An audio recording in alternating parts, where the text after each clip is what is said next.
Hey, I'm Mark Goodman. And I'm Alan Light. On today's podcast, in celebration of International Guitar Month, Pete Townsend of The Who will join us. Pete went deep with us into his relationship with the guitar and with music in general, the new Broadway version of Tommy. He clarified the status and the future of The Who, and much, much more. Sound Up with Mark Goodman and Alan Light, the only music podcast that matters. Get it on Pandora, Spotify, Apple Podcasts, or wherever you get your podcasts. Yo, what's up, world? It's your boy JR, John Robinson. Scienz of Life is in here, and you're listening to another fresh interview on The Library with Tim Eineckel on rapstation.com.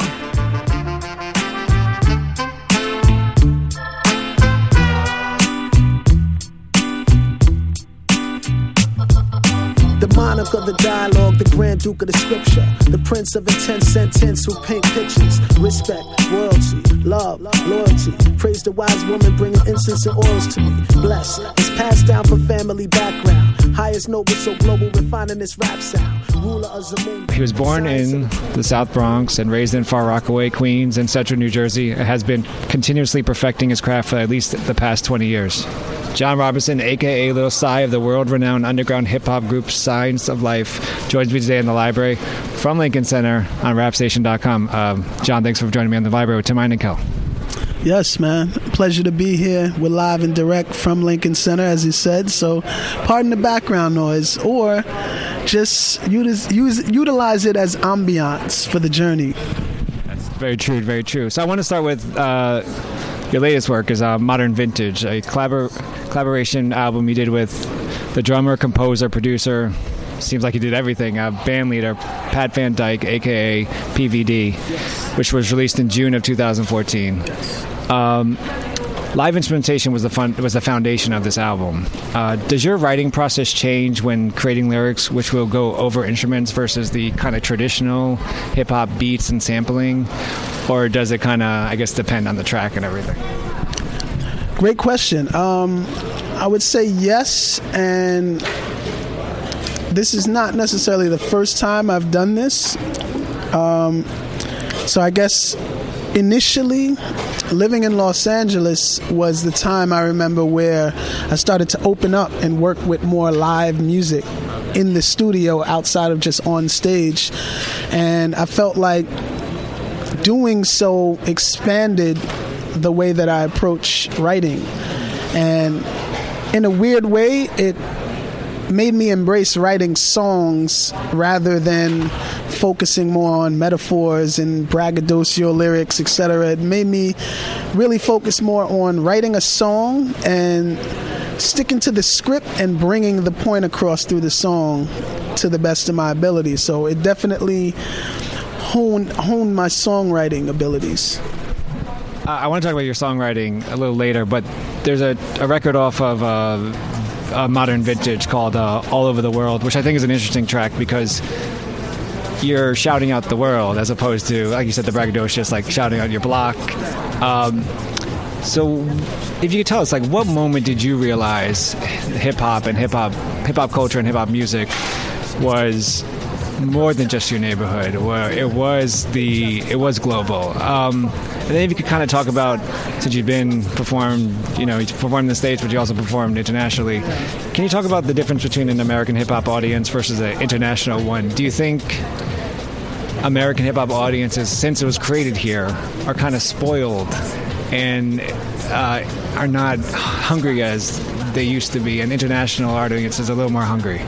So, yeah, when I realized that hip-hop was worldwide, literally was, I would say, in the 90s, working with Bobbito Garcia.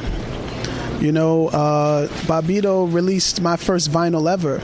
And at the point of meeting him, it was, very humble meeting where I would frequent his showcase at the New Eurekan Poets Cafe. And, he would pick names out of a hat. If he picked your name, you got to get on the mic. It was just magical how I felt like every time I went there, my name got picked. No matter how many names were in the hat, I got picked. This particular evening, I was like, you know what? I don't care if I got picked because I have a tape, and I'm going to get this tape to Bobbito tonight. Ironically enough, he picked my name last. Wow. So I was able to represent on the mic, pound him up, and slide him a tape all in the same motion. And I remember getting a call later, maybe like 3-4 days later, answer machine message, and the song's playing in the background, and it's Bobbito saying, "Yo, Sci, call me back. I want to do a record," and just hangs up. So I told my partners about this, and they're like, whatever, yeah, right.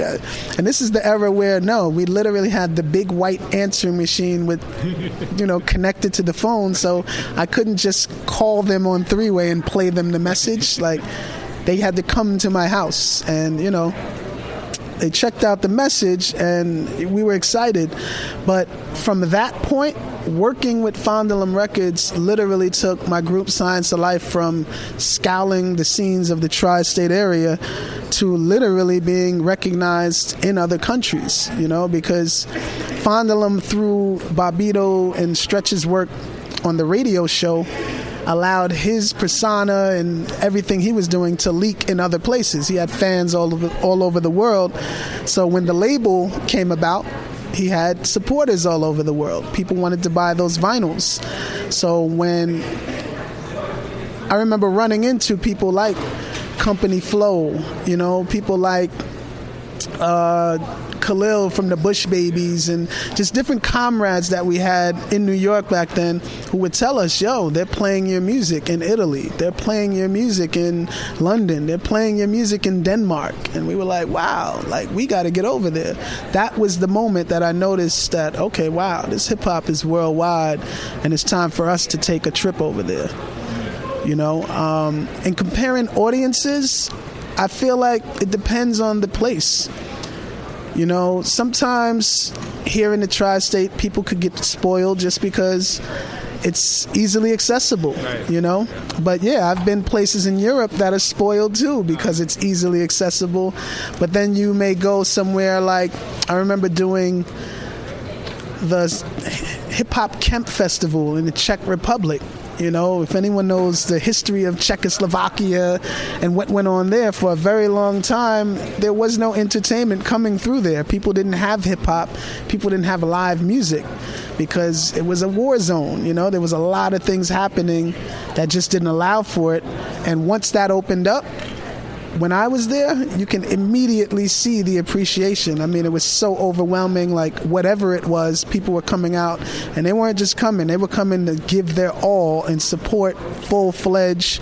This festival I'm speaking of literally brags to having easily 30,000 people every year come to this festival to check out the hip-hop. So that's just giving you a glimpse. To expound a little more, I would say the difference that I'm noticing, I feel like when I go to other countries, for the most part, people are more interested in the stories, the history, the backstories, the behind the scenes. Questions I get there are, so, where were you when you met MF Doom? And describe to me what it was like. What year was it? What street was it on? Here, they wouldn't say that. They'll say, John Robinson, tell people who you are and what you do. And I'm just like, okay, cool. So it's a thing where I feel like being attached to the history is more exciting. If you're attached to the beginnings of something, you want to hear all those little quirky stories, and it makes it more interesting. So I feel like that's what keeps the people more amped about it, in my opinion. I want to go to another record on the album.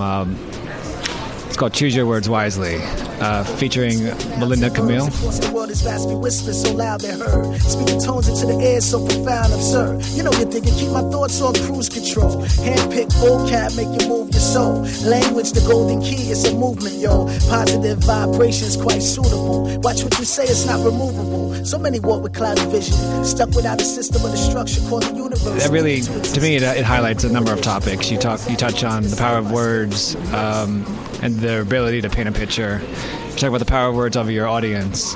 And then you also talk about the responsibilities that artists have when choosing their lyrics that they use. One, what prompted you to write this track? And two, how much responsibility does an artist have with his or her lyrics? I mean, can they get away with saying it's just art? Or, I mean, what do you feel about that? Yeah, Choose Your Words Wisely easily was inspired by my life. I choose my words wisely, definitely. And inspired also by meditation. I meditate.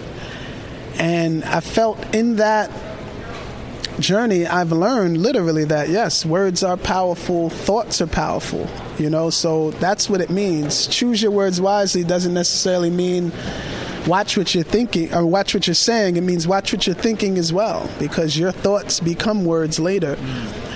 And it's a thing where I tell people a lot, try to focus more on what you want to happen and what you would like to see happen rather than what you don't want to happen and what you don't want to see happen. Because in general, most people focus on what they don't want and what they don't want to see, and that's usually what happens, So it's like, it's very related to energy. It's like, you don't want to speak these things into existence. You don't want to think these things into existence. So be wise of that and know that words are powerful. On an artist level, it's tough. Some artists feel or disagree with the instance of feeling like you should be held accountable for what you say or what you put out there, etc. It's art, it's entertainment, blah, blah, blah. My argument to that is we're in a time where, unfortunately and fortunately, the world is a serious place right now. It's not a joke. It's not a game. And hip-hop is such a powerful force. Like, hip-hop is MLK's dream that he was talking about. People all coming together under one umbrella holding hands. That happens in hip-hop all over the world. There's all types of people who are in a room. You're not thinking about color. You're not thinking about religion. You're not thinking about schools of thought, creed, shade, anything. You're thinking about music, culture, vibe, happiness, and passion. So in saying that, it's like, I feel it's important to use the power to uplift rather than destroy.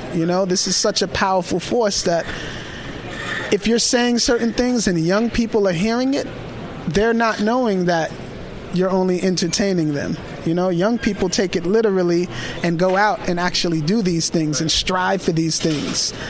So it's, in that sense, I feel like we're in a time where, we do have to be more responsible about the output, but even more so figuring out ways to assure that there's a balance.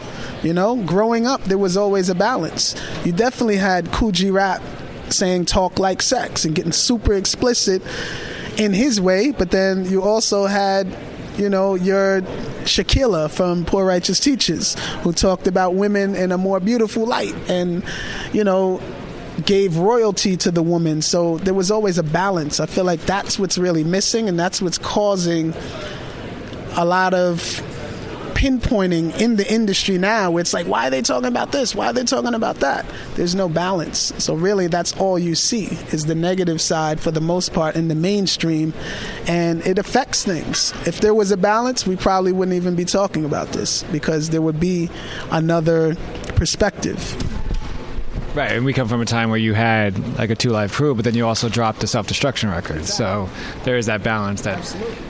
Speaking of choosing your words, you seem to not curse, and maybe you rarely curse, or I just did not pick up any curses. I sent a few tracks to Chuck to play on our show, and I didn't have to edit anything, so it was beautiful. Why don't you curse? The main reason is just what you said.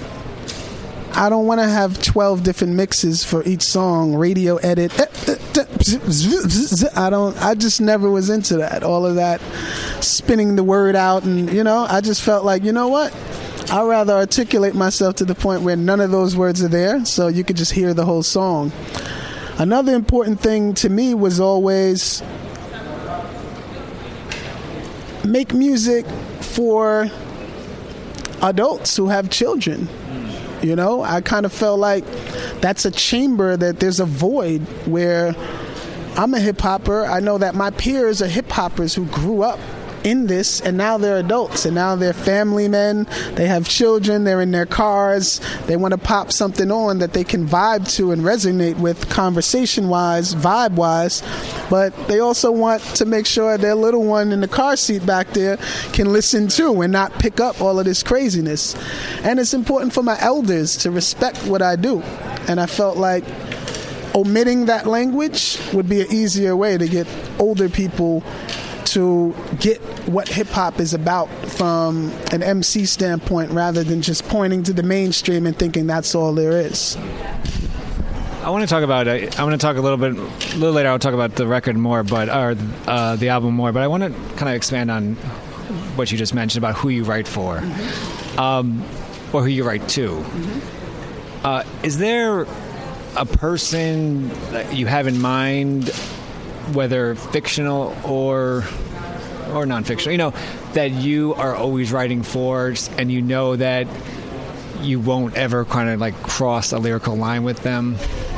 Like, there's this creative, when you're writing, you're like, all right, I have Joe Schmo in my head, who's this, I don't know, let's say like 15-year-old kid, and I don't want to offend him or her.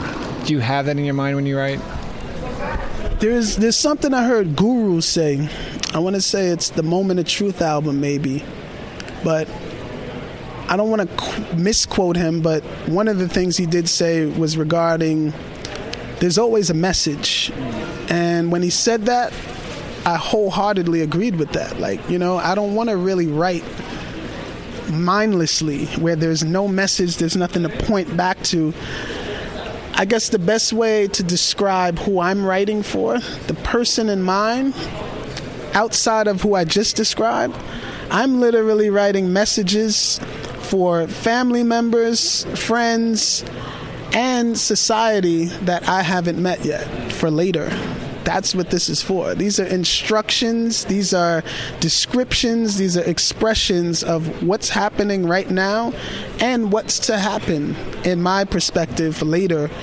But yeah, I'm giving messages to family members I never met yet, society I haven't met yet, and friends I haven't met yet, in a sense where at one point, I would say maybe about 10 years ago, I started to realize, like, wow, the music I'm making is inspiring people I don't even know. Like, there's people who know me because of this music, and not just, John Robinson, like superstar, rap star, but no, listen to what he's saying. I kind of know who this guy is from this music, but I never shook his hand.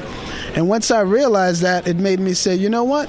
I'm going to start channeling more into that. I want to write for people that I haven't met in this time, but later too, because I'm a fan of jazz, and listening to a lot of jazz, over the years I started to realize, wow, most of the people we consider legendary are people who at the time they were making this brilliant, classic, legendary music didn't necessarily feel like legends, didn't necessarily feel famous or, rich, wealthy, for lack of a better expression. They were struggling just like everybody else next to them, but they had this expression, and then the music evolved, and over the years it stood the test of time. That's what I want for myself. So I feel like that's really what I'm thinking when I'm writing. You just mentioned you were a fan of jazz, so I want to jump to in the album Modern Vintage, I want to jump to your track Miles and Train. It's a dedication to jazz greats Miles Davis and John Coltrane. How important are Davis and Coltrane to you and what you do? But also, how important do you think they are to the culture of hip-hop? Wow.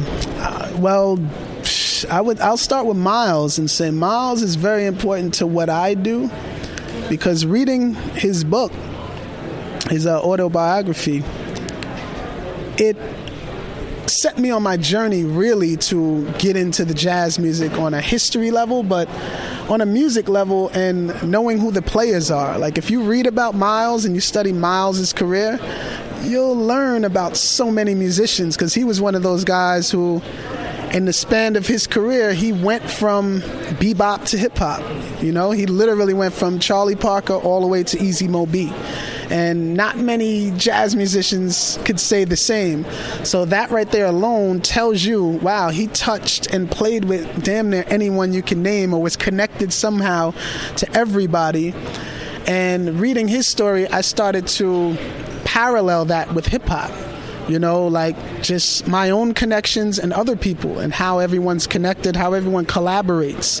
You know, I feel like another way of thinking about Miles and Train would be J-Lib or Mad Villain. You know what I'm saying? That is Miles and Train in a hip-hop form, in a sense where you have these two guys who are, you know, leaders in their own right, but they come together and form this super group. You know, same thing.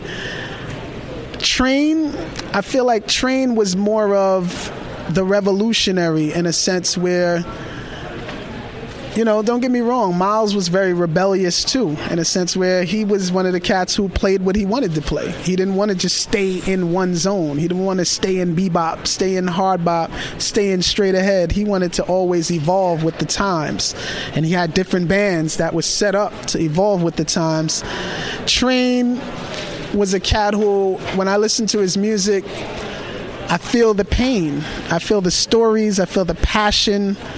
You know, interstellar space. You know, the average person could listen to that music and say, oh, he's just blowing and making a bunch of noises. It's crazy.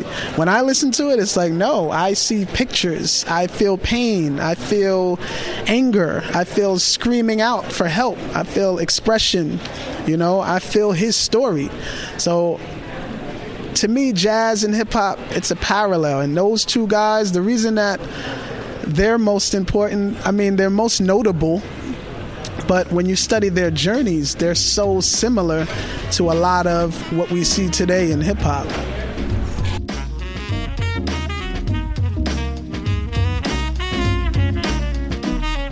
Sketches of Spain, living a lush life. His name was synonymous with fame. He would crush mics. Simple, avant-garde with a prestigious facade. He lived life on edge, truths even the odds. 7 steps to heaven, praising the God. Stellar regions, birth of the cool bags, groove in every season. With a quartet and quintet, he kept the interest. Every king, queen, and princess from a worldwide distance. Someday my prince would come, he thought out loud. Being ridiculed for playing with his back to the crowd. Streamer says he has no right, a genius in his own right. Past life played horns, nowadays he hold mics. Transition grew new heights and ambition. A man's mission to make ends meet and keep the fans listening. He touched the sun, you can see his hands glisten. Impressions with love supreme, delivered in grand writtens.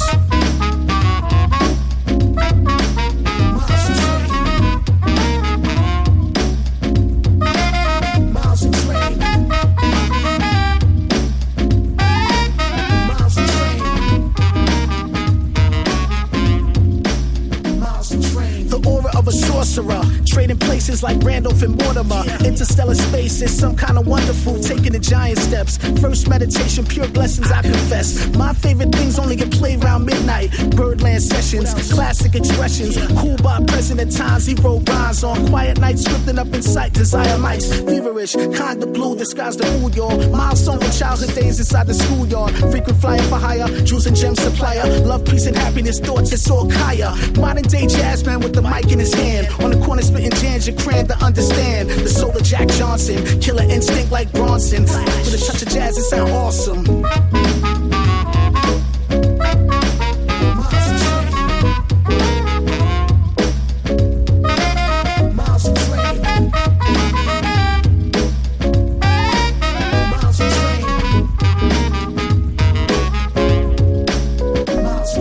Jazz at the Plaza, box at Columbia Legacy. Miles and Monk, Newport era, let it be. Known to the globe, shouts to the world. Bye-bye Blackbird, have you any real? It's ill, we do this on a 2-bass hit. The guard school like Juilliard with 2 faces. Miles and Train, topic of the logic is spotted. Heavily horns on top notch, right on the drop kids. Legend beyond question, measuring tools. Praise the late great, forever you rule. Next level of jewels, meditation music for the hip, it's alright. Stella by starlight, the shine was so bright. Trumpet and sax come together by the stacks. Keep everything right and exact, just look at that. The moon is so golden, blue and green.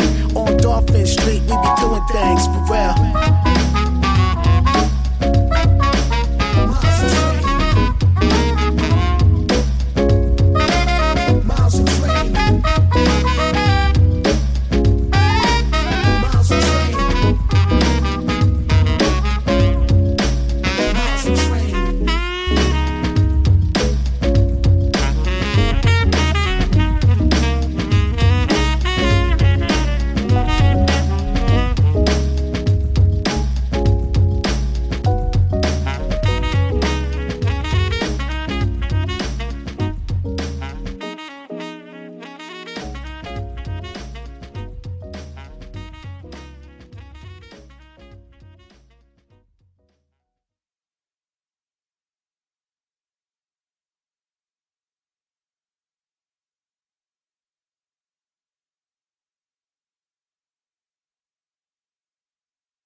Hey, I'm Mark Goodman. And I'm Alan Light. On today's podcast, in celebration of International Guitar Month, Pete Townsend of The Who will join us. Pete went deep with us into his relationship with the guitar and with music in general, the new Broadway version of Tommy. He clarified the status and the future of The Who, and much, much more. Sound Up with Mark Goodman and Alan Light, the only music podcast that matters. Get it on Pandora, Spotify, Apple Podcasts, or wherever you get your podcasts.